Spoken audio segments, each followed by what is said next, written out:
Episode 1 of the M5 restoration. We're wading through deep water here. The M5 is in basically a swamp slash floodplain. It's time to get this thing out once this dries up. It looks like hell, but by the end of this series, however long it might take, this will be a new M5, mark my words. We got a jump box on it. This is a classic case of ran when parked.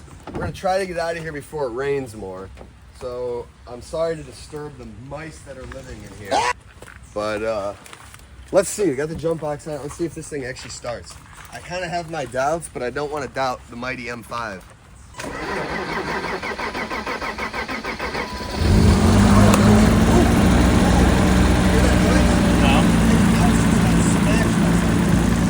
think a mouse just got clutch fan. This thing sounds healthy. It sounds fine. It doesn't even sound as if it's been sitting here for like 8 months. Wow.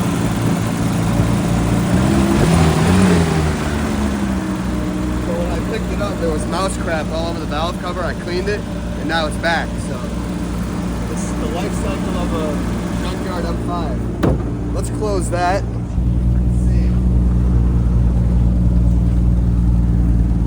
Still has a clutch.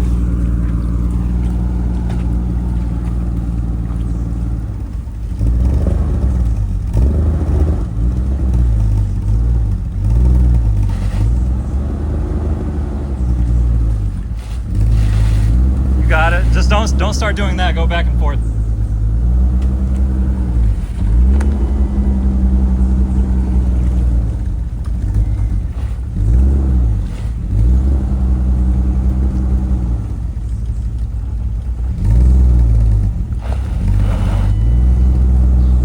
Want me to push? I don't know if a push will help. I think it's just too wet. I can't see how close I am to the tree. Oh. You have about a foot. Man, it fires up easy. Some air in the tires might help us. A little condensation. But I mean, it's running. And I mean, it's running good. Not great, but good. But yeah, I mean, it's got a lot of, look at the mud is in the exhaust pipe. God. Hopefully there's not a family of animals in the exhaust.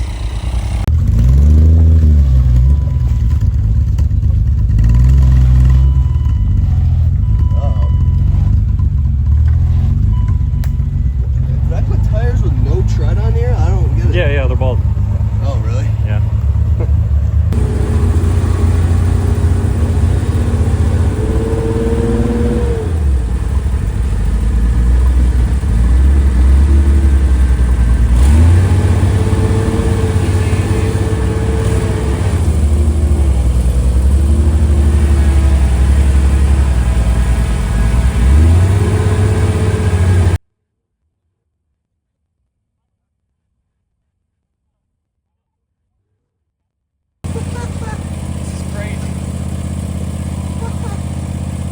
So stupid. Let me set down a stone there.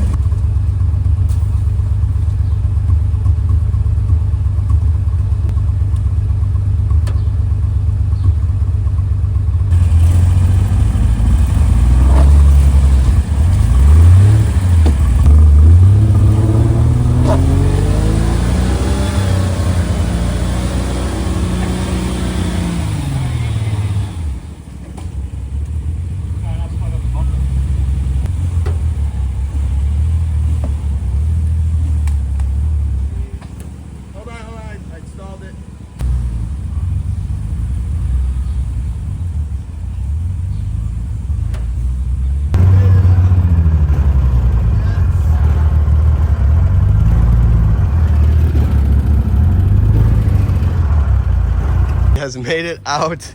Look at the ruts we were digging. Oh my God. Whew. All right. My God. Look at this butte. This thing looks like it's seen hell and back. Mud everywhere from the tires spinning. LSD seems a little tired. It didn't seem to be locking very good.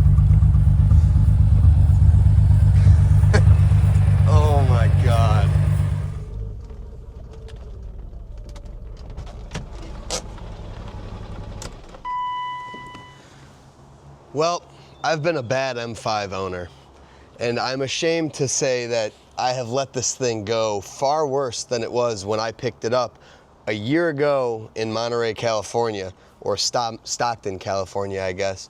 So where is our M5 love story at today, 2025? Here it is. Almost lost this car. It was parked behind a buddy's garage. Bad flash floods that came out of nowhere, worse than we've had here in probably 10 years.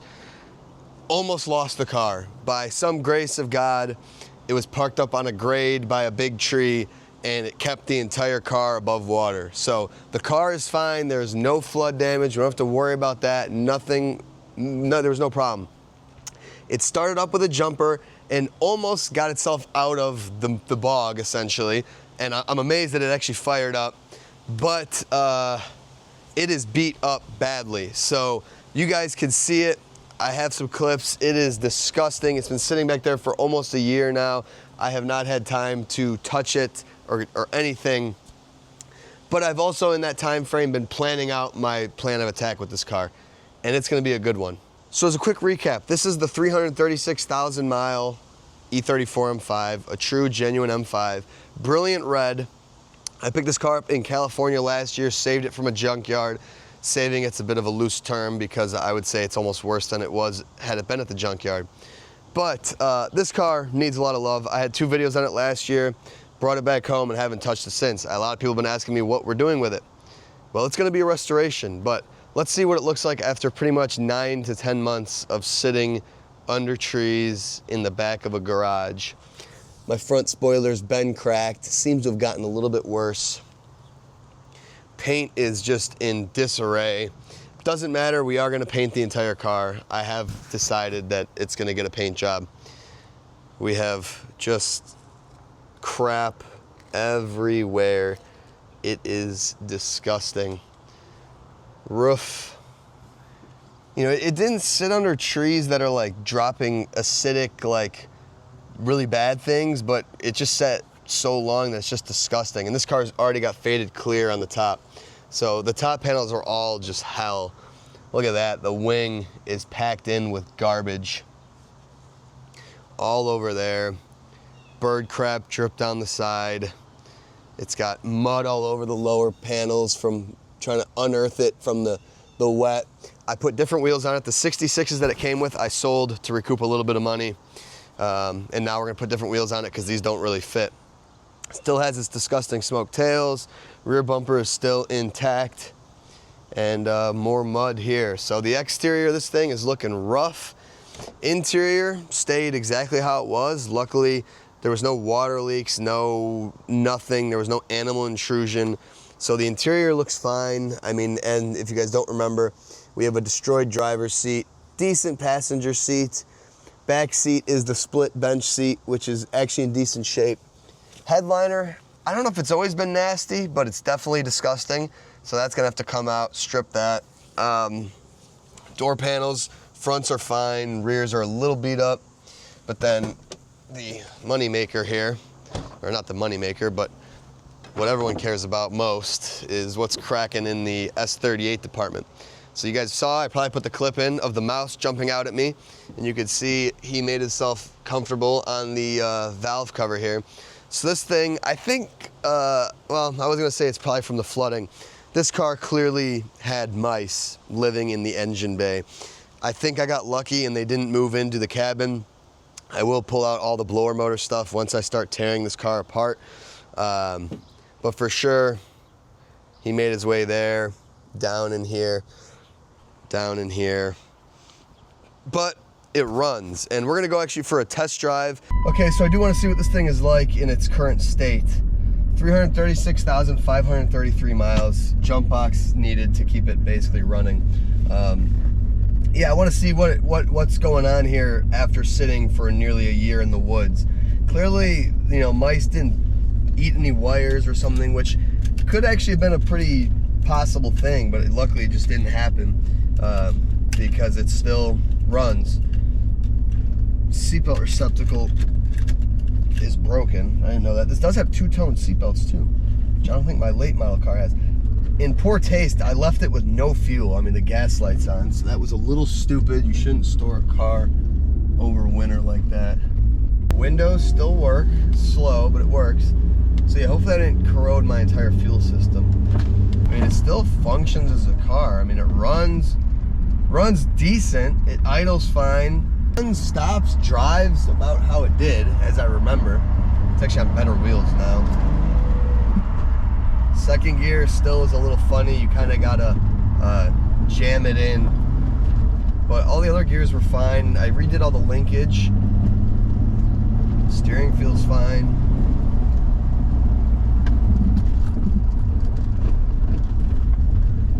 It actually goes into second, not half bad sometimes. Huh.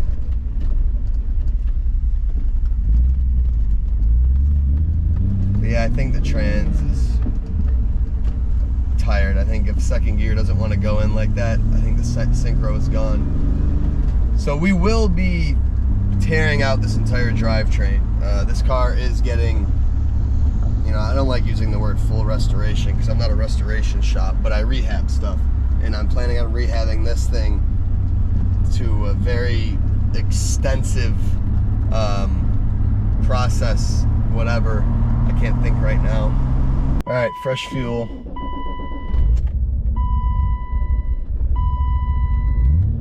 So right now, what it really needs is the wheels to be torqued better, apparently, and the battery to be charged. And I think it's pretty much sat for a year, nothing changed. I wouldn't say anything is different. Probably running a little harsher, but I think this fresh tank of 93 will probably help out with that. Oh yeah, it runs out just fine. I don't know what I did with these wheels, but this thing literally revs out fine. That's insane. Sitting for a year in the woods with no fuel, and it can literally go through the revs after putting fresh fuel in it. That's all it needed. That is amazing. So we're back at home. I took off the fancy wheels, and now it's time to decontaminate this thing, because that's gonna be our first step, because we can't do anything with this car. My painter will kill me if I bring it like this. So we're just gonna power wash it, and I think this should be pretty satisfying, so let's get into it.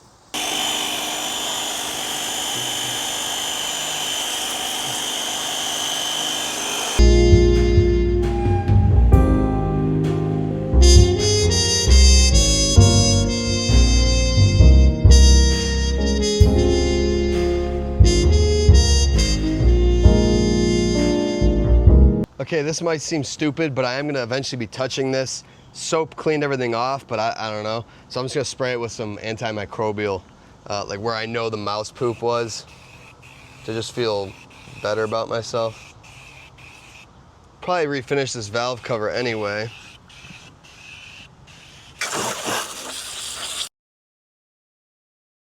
All right, that's a clean engine bay. At least the mouse and crap is off of it. I'm gonna do the wheel wells really quick because these got surprisingly filthy, probably from when I was just spinning the tires trying to get it out. So we're gonna power wash this, power wash pretty much everything we can underneath. A lot of muck and water and stuff. So we'll hit all this really quick.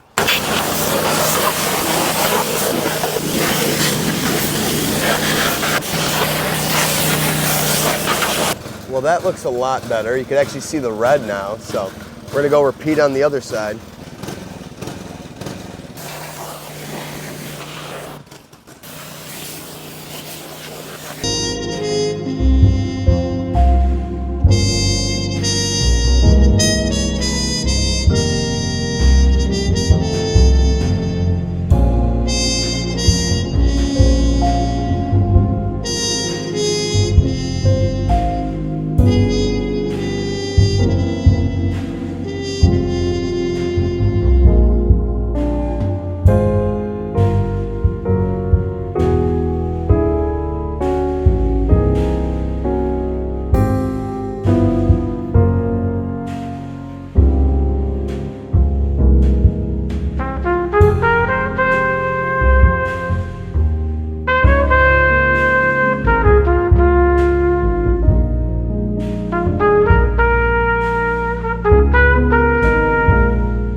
Hey, look at that. It's actually a car again.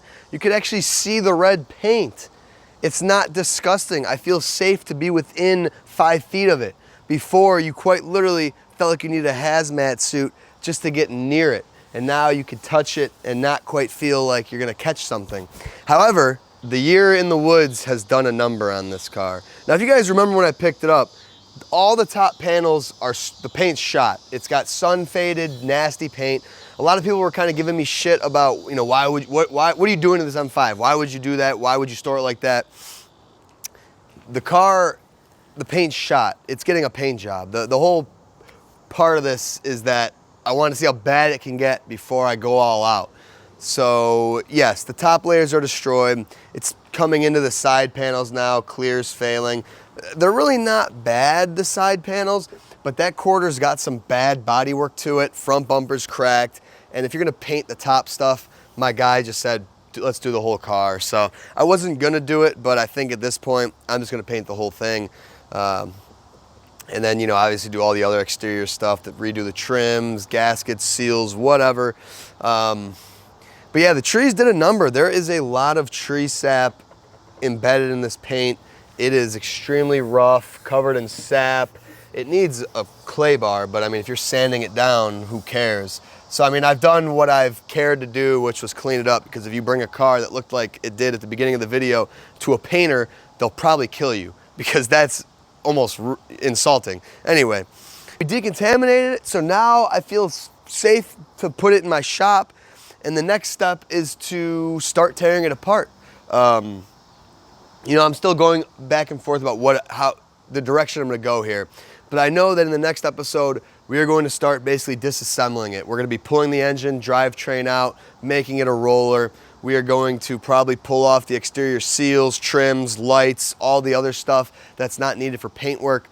And then by the end of the next episode, I would say it's gonna be ready for paint, and we'll get it painted. And then when it's back, we'll reassemble it. But that's the preemptive plan. Things could change, but we're finally getting going on this. I feel bad it took this long, but full steam ahead. I'm excited, I'm motivated. So I'll see you guys in the next episode with the M5.